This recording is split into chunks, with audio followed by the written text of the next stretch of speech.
From the people who help you know your competition, InteliChek presents the Multi-Point Inspection Podcast. The Multi-Point Inspection Podcast brings you news and stories from the automotive world told in an informative and entertaining way.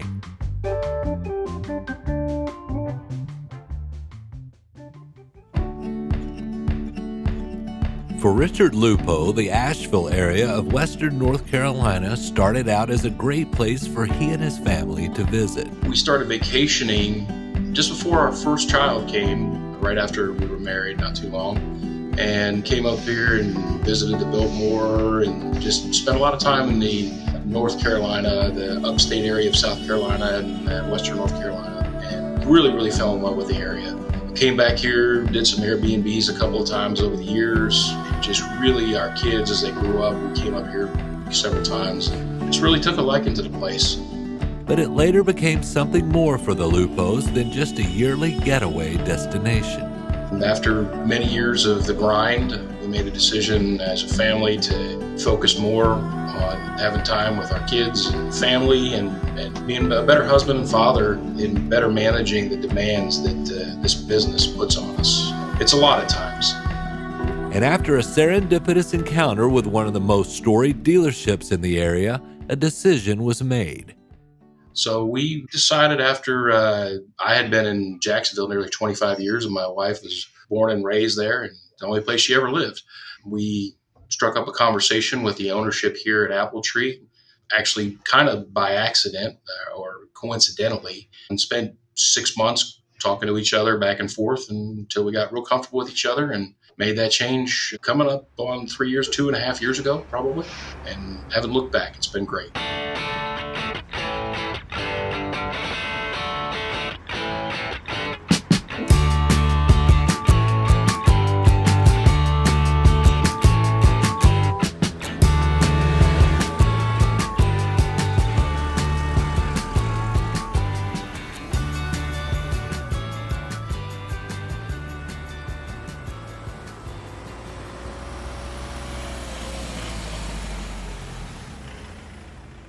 Hi, I'm Rich Lupo. I'm the service director at Appletree Honda, Appletree Acura in western North Carolina, the Asheville area. I've been in the business about a little over 30 years now, having a great time with it. Love my family, love the business, and just carrying on generations of people in the automotive service business. Richard says that Appletree's reputation preceded itself as being one of the few Honda dealerships under the same ownership for over 50 years. And this reputation gave Richard peace of mind when moving his family to North Carolina. The car business, there's not a lot of guarantees in the car business, obviously. We've been around long. There's just not a lot of that. And to make a move the size that we made, one of the things that gave us confidence in the decision was the history behind Appletree. My predecessor had been here more than a decade, and they were ready to change what they were doing. Again, we talked 6 months back and forth as we got more comfortable with each other. But when you look back at the history of Appletree, you can get a sense of the values that they have and the things that have kept them in the ownership position of this franchise for over 50 years. That gives you a lot of confidence in making that change. It's huge. You're leaving all your contacts behind. In that region where I was, I knew service managers and regional managers and GMs and just a network that, you put together over 20 plus 25 years. Left all that behind and came someplace where, from a business aspect, I had no network established at all. But you talk to the ownership here, you look at what they've done and the longevity, the average tenure of employees, and it gives you a bit of an ease about making that transition. Honda dealerships change hands quite frequently. They're a well appreciated commodity within the business. And so to have a Honda and Acura store that hasn't changed hands in 50 years is quite rare. So as another tribute to the stewardship of their business, there are no other points in all of western North Carolina. Honda never saw the need to actually establish another point because they've done such a good job over this time period. And as the region grew, they built new stores. They did, they adapted and did the things that needed to be done. And there's no plans that I'm aware of for Honda to actually put another Honda or Acura point in Western North Carolina. So you have to go to Greenville, South Carolina, or Johnson City, Tennessee, to get to the closest Honda dealer from where we are in the Asheville, Western North Carolina market. I call myself kind of the current caretaker of the fixed operations of Appletree. There are many that came before me, and 50 years plus of serving Western North Carolina. So I liken it to when you talk to people that own historic homes that have been there for generations. It's their job to fix whatever's worn in the house and pass it on for generations to other owners that are going to be taking care of it. Talk about historic homes. I kind of think of it in that light, that I'm just here taking care of the stewardship of the fixed operations and the current caretaker of fixed here at Appletree. Richard says that as the caretaker of fixed ops at Appletree, his job is to help to prepare for the many opportunities that have become apparent on the service side of things since COVID-19 and its aftermath. There's no shortage of articles out there about the headwinds in our industry right now. And having been in the industry for as long as I have been, I've been through some of the big ups and downs that we've seen in the last 30 years. I would say historically, over the last decade or more, we've gotten really used to very low interest rates as consumers, and that's not where we are right now. And that makes a challenge, as far as financing a vehicle. And with those challenges, interest rates, floor plans go up, all those things. Costs just rise exponentially because so many things are tied to finance rates. So, and I want to preface this by saying that the wonderful parts of this business are that, franchise dealers are excellent independent business people that find a way consistently over time to overcome all of these challenges. And we will overcome these challenges and we'll still sell cars. There's no doubt about that. But it's still going to be a much more challenging environment in light of the headwinds that we discussing with interest rates and, uncertainty. We got an election year coming up, and that always, regardless, even if the incumbent is going to almost certainly be reelected, it still slows down, and people like certainty. Stock market likes certainty, all those kinds of things. So we've had those challenges, and then no shortage of articles, opinions about. During COVID, we had a very, very low amount of inventory available. Supply chain interruptions, just actually getting the car built with all the interruptions of COVID. So inventories were down. Demand was still there no matter what, because it's a consumable item. It has to be replaced periodically. So we got to a point in our car business in general that we quit dealer trades, and the supply demand model had got flipped 180 degrees. For instead of having 600 cars on the ground and fighting for customers and dealers fighting for customers, all that stuff, we got to a point where we were much more profitable on a per vehicle basis. If you don't want this car, I got 5 other people waiting in line for it, and here's the price. If you don't like the price, well, we're the only game in town. And now, a year ago, we might have had a 10-day supply. On a good day, we might have a 10-day supply car. We're upwards of 45 days with a lot of manufacturers right now. Dealer trades are starting to come back in. And so, like I said, there's a lot of articles talking about how we have to get back to a mindset on the sales side of, those customers are not going to be waiting in line. And, we got to start taking skinny deals and doing dealer trades and really fighting for those customers again. So all those challenges are there. Just all that to say that with all of that uncertainty and the challenges there, people will hold on to their cars and repair them as a hedge against dipping their toes into higher finance rates and all that stuff. So necessarily the seesaw that sales are up, services down, sales are down, services up. It's just an ebb and flow that I've seen, and we all experience if we stay in the business long enough. There's a COVID hangover, and we've got to switch that mentality. And again, the manufacturers are going to do what they have to do to sell the cars and give incentives to consumers. The independent franchise owner is going to do the things that they have to do to sell the cars, and we will overcome. There's still demand. There's pent up demand to buy new cars. So I don't see it being anything like 2007, 8, when everything crashed and just ground to a halt. I don't see that at all. But your consumers are going to be very much doing their homework before they get in, and they're going to find the incentives and wait for the sales and do those things. So all of that is just to say that there's a huge opportunity in fixed at this point, as consumers are more hesitant and the headwinds against it are stronger. So that's kind of where we are, and that's we have to be prepared to realize the opportunity of that business.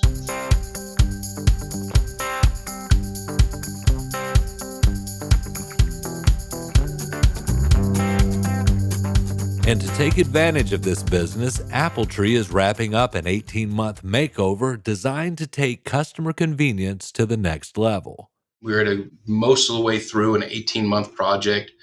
We've done a major expansion to our business. We've added a bunch of capacity. We've added 14 new stalls to the current configuration of the dealership. Most of those stalls are going to be dedicated towards quick service. Quick service is aimed at customer convenience. So one of the big hedges we are putting in place against these things are upping our customer convenience factor. No appointment necessary, drive up and we'll have you done in an hour or so, making it more accessible for everyone all the time and getting our cycle times down to where customers feel like they're getting a good deal for their time and money spent here. So that's the first thing. Second thing is upping our technology, providing the customer an experience through the check-in process, the billing process, and just the whole process of writing the car up, getting multi-points to customers, communication platforms, really investing in that platform, that technology platform that's centered around communication with our customers. Checking it in with a walk around. With Reynolds, we're putting in the GoMoto kiosks where if a customer chooses, they can do self-check-in.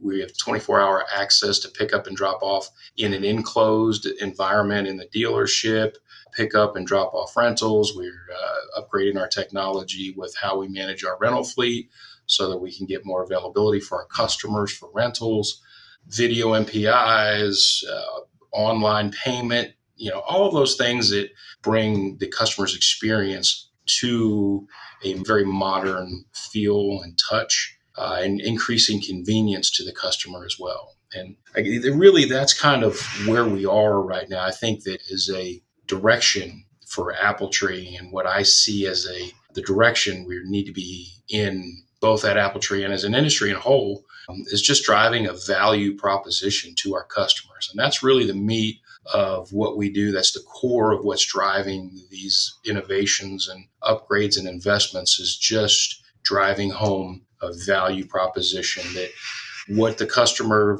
comes in and spends in time and money, they feel like they're getting an equitable exchange from their interaction with Appletree. That's kind of where the rubber meets the road for us.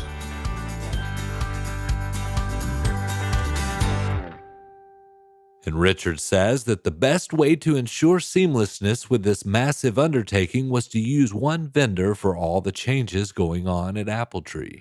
We ended up, instead of having, 3 or 4 or 5 separate vendors, we chose to go through Reynolds just for unity and integration and just simpleness of what we do. The video MPIs and the scheduling and doing all that kind of stuff. We have decided to partner with one vendor to eliminate friction and bottlenecks in the system. So it's a huge commitment, and anybody that's in the business knows that when you make that commitment with Reynolds, it's a huge commitment.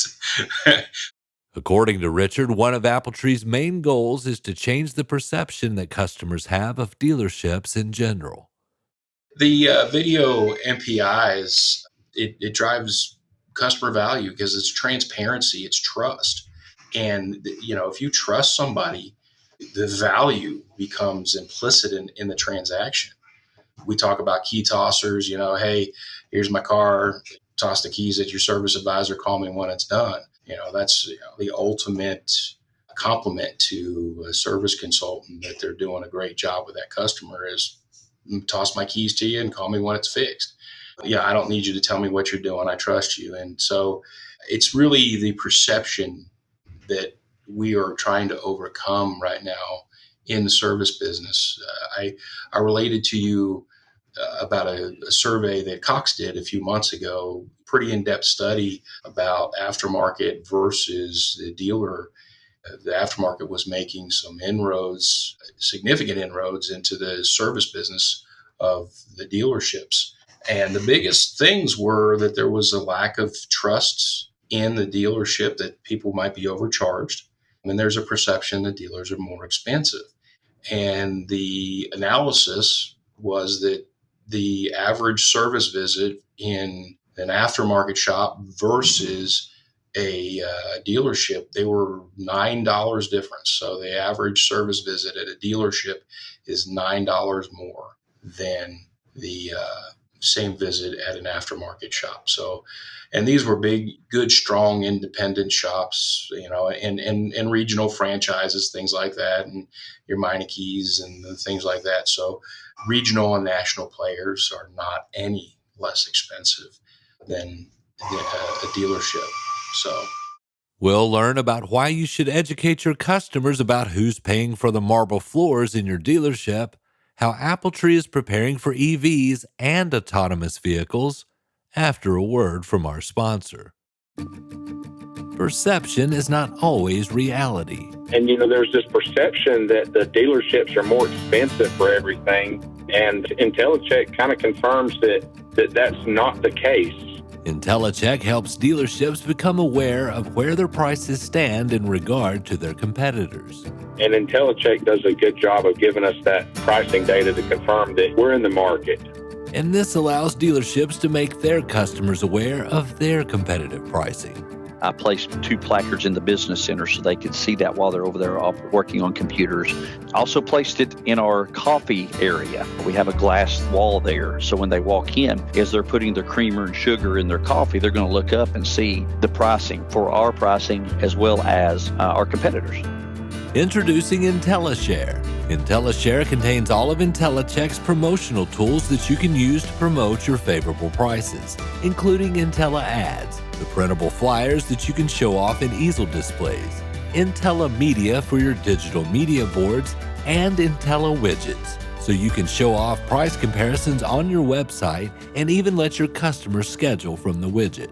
Just having access to that data that they're able to provide gives us a good plan of how we're going to proceed. Call 877-827-7273 or go to InteliChek.com to find out more about how the InteliShare Series can help you grow your business.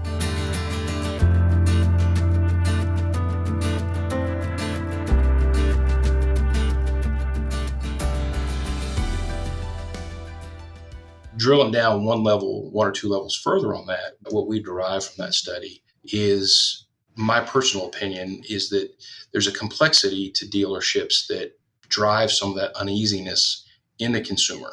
And when you approach a aftermarket facility, whether it's a typical tire retailer or an aftermarket, franchised aftermarket, the Pep Boys, the Midas, Meineke, Tuffy, things like that. When you get into those places, you pull in the parking lot and there's a square box and it's got 10 bays and a waiting area on the end. It's a very simple thing to understand for the consumer. It's 10 bays and a little repair shop, and there's some mechanics and a guy that you talk to when you walk in the front door.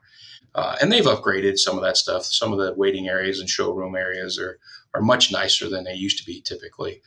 But it's still something that's very, very simplistic for the consumer to understand. And even if you know that you can get an $80 oil change at the aftermarket, the independent shop, and that same service is $80 at the dealership, there's still, when you walk into this big, huge showroom with the marble floors and beautiful bathrooms and leather couches and flat screen TVs and work areas and kids areas and, tiled service drives and people walking around, and you're still doing it for $80. There's a little bit of smoke there. Like, what's going on?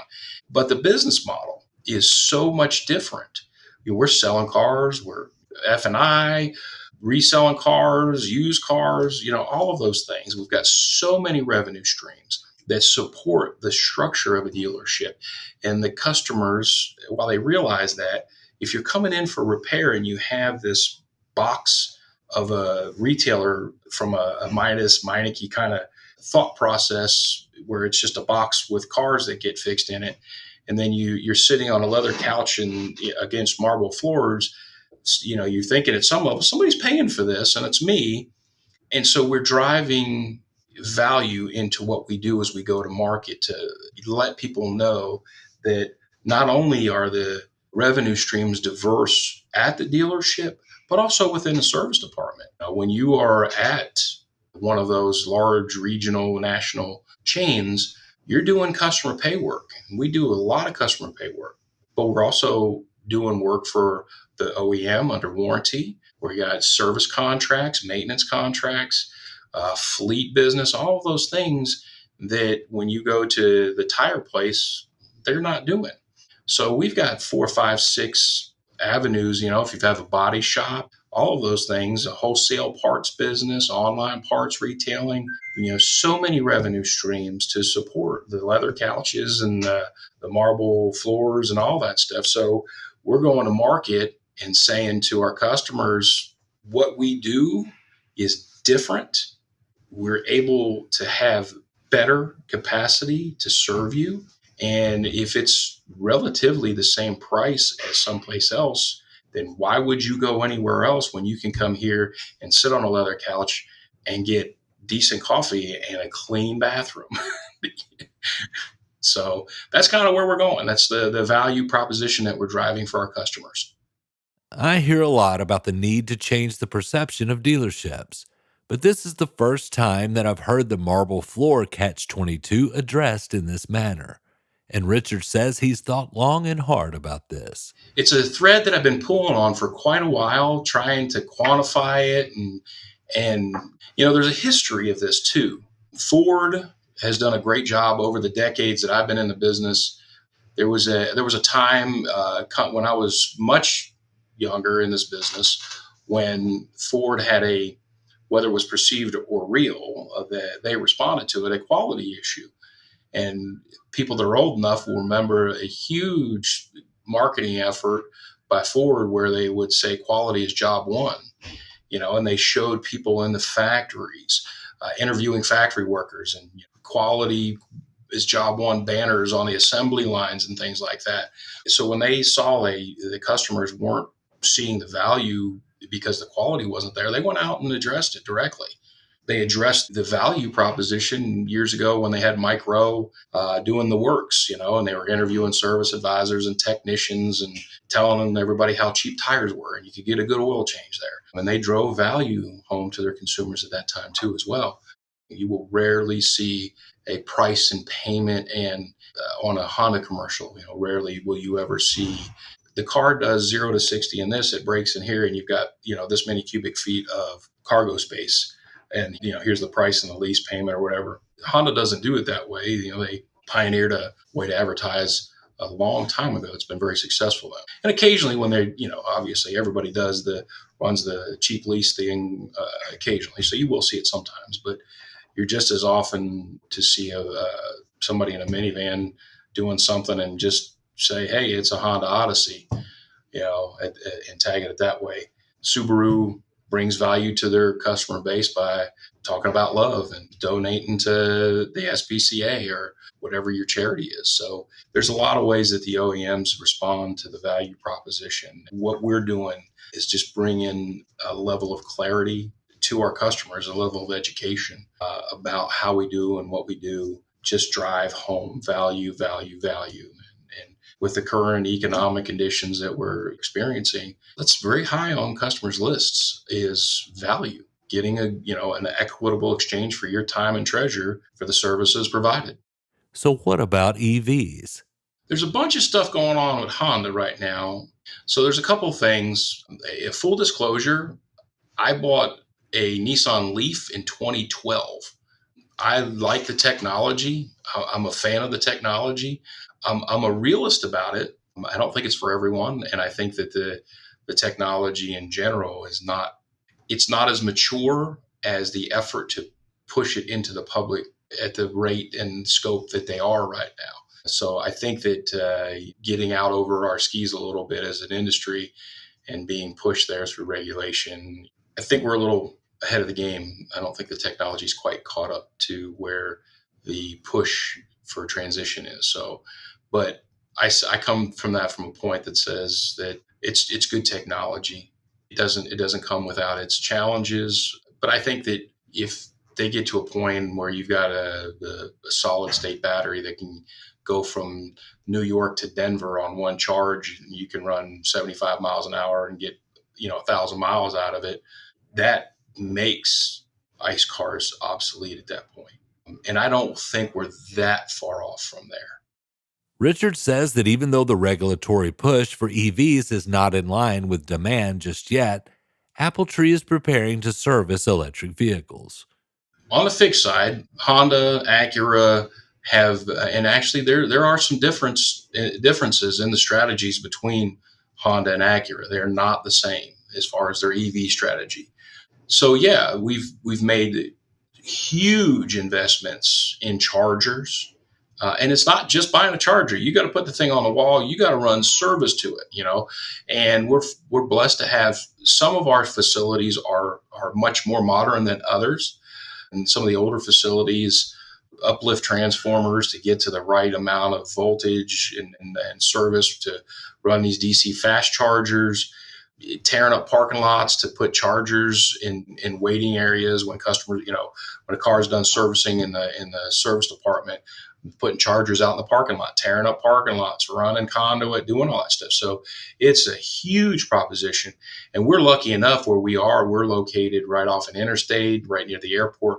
We've got massive service available. But when you get into parts of other dealers are in different parts of cities where that service is not even available, the level of service you need to actually run a chargers is not available. They're having to spend massive amounts of money to upgrade not just their facilities, but getting service to their buildings. So there's that with lifts. We've had just put 6 new lifts in that are EV compliant lifts. We also, as part of this, and to tie this together, one of the things that is driving our technology upgrade is that the manufacturer, whether it's Honda or Ford or Nissan or Chevy or whoever, you have to have this many chargers. You have to have this kind of lift. You have to have those kinds of things. You have to hit training levels for your technicians. All of those things. Have to buy different scan tools and, torque wrenches for the different kinds of wheels, all that kind of stuff. So, but you can still walk up to somebody that's on the edge of adoption. This is not fully adopted by the public. So people that are making the choice to buy the EV are people that are on the leading edge. They are early adopters to the technology, and they have a certain expectation that comes with that and an excitement. And that person who just spent $80,000 on an EV can pull into your service drive at your historic franchise dealership, and a service advisor can walk up to them with a clipboard and a pencil in their ear.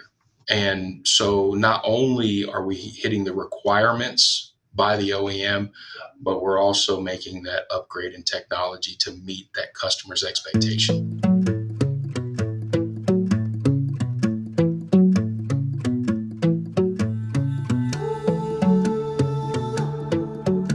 And one other thing on that is, like right now, the people that are buying these EVs, they are early adopters.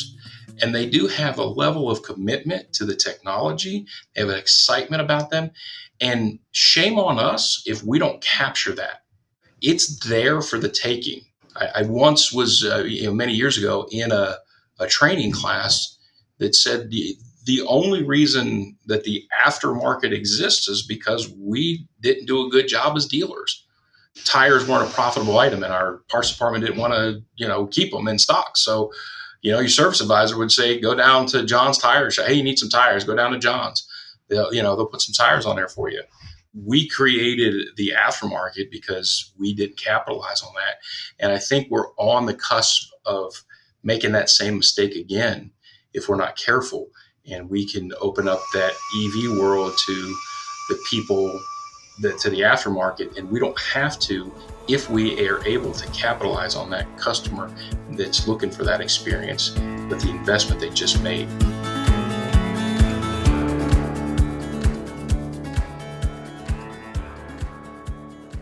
As part of this 18-month makeover at Appletree, the GoMoto kiosk and enclosed area for 24-hour pickup and drop-off are designed for enhanced customer service today. But Richard is also looking to how this might serve Appletree tomorrow. That's where we are right now. But when we're talking about to tie this in with EVs and just the uplift in technology and where this is going, and I'm going to be here for it. We're all going to be here for it because it's coming much faster than we really want to recognize. And it's a little seed to plant here is that we are going to be in a situation in a very short amount of time, in a very few amount of years, where these cars are going to be fully autonomous. And then we're going to be open 24 hours a day, and we're going to be less retail oriented. We're going to send their car sitting at their kitchen table. My wife, when she gets home at the end of the day and she's been running and doing all that stuff, and we'll be sitting at the kitchen table and there'll be an app on our phone and our car will start up in the driveway and drive to the service department. Again, on that value deal, it will be at the customer's ultimate convenience because that car will show up in our service drive at 8 o'clock, 9 o'clock, 3 o'clock in the morning, 8 o'clock at night. And then, there'll be an online payment. If we can't get it done, we'll send a rental card to your driveway. When you get up in the morning, there'll be a rental agreement to sign on your phone and an electronic key to open the car and go. And so we're going to be a 24-hour business. That 8 a.m. rush that we all deal with in our service drives, no matter how hard we try to manage it, will dissipate. And the dynamics that we're building today, we're going to have to rebuild in a few years.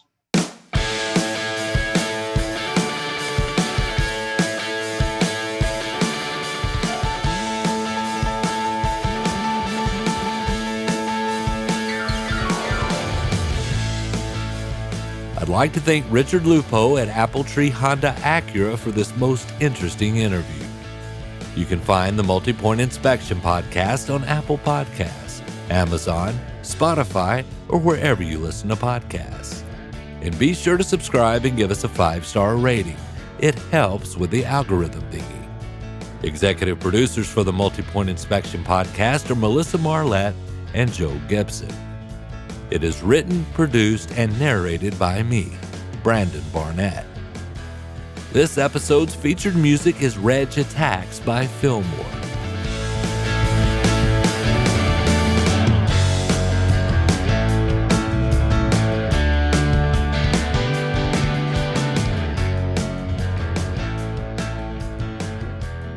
InteliChek. Know your competition.